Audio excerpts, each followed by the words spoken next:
என் வாழைத்தோட்டத்துக்கு வந்து பாருங்க. இதுதாங்க வரப்பு கட்டுறது, வெட்டி கட்டுறது. பார்த்தீங்களா, நான் அன்றைக்கி சொல்லியிருந்தேன் பார்த்தீங்களா. இப்போ பார்த்தீங்களா வெட்டி எல்லாம் கட்டியிருக்குமா.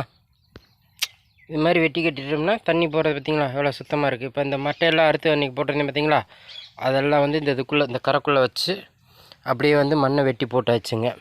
அதே மாதிரி இங்கே பார்த்தீங்களா தெரியுதுங்களா, இது மேலே மண் எடுத்து போட்டோம்னா அந்த வயதில் பாருங்கள் வரப்பில் இருக்கும். அந்த மண்ணை வெட்டி வெட்டி மேலே போடுறப்ப இது வந்து உரமாகவும் ஆயிக்கும். காடும் பார்த்தீங்களாக்கு இவ்வளோ சுத்தமாக இருக்கும். அதனால தான் வாங்க என் வாழைக்காட்டுக்கு ஏங்க அப்படிங்கிற மாதிரி அவ்வளோ சுத்தமாக இருக்குது பாருங்கள். காடு பார்க்குறதுக்கே உங்களுக்கு நல்லா தெரியும். பார்த்தீங்களா, இவ்வளோ தெளிவாக இருக்கணும். அப்போ தான் வாழைக்காட்டுக்கு வந்து பக்க கன்று இல்லாமல் இருக்க. நம்ம இப்போ உரம் போடுறப்ப இந்த உரமெல்லாம் வந்து இந்த தாய் மரத்துக்கு போகும்.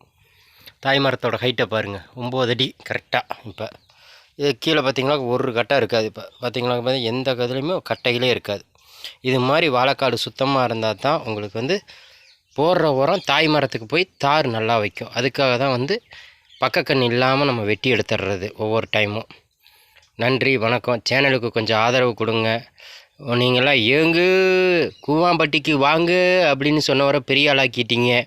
விவசாயியை சொல்கிறோம், எங்களோட நிலத்தை காமிக்கிறோம், வேர்வை சிந்தி உழைக்கிற உழைப்பை காமிக்கிறோம்.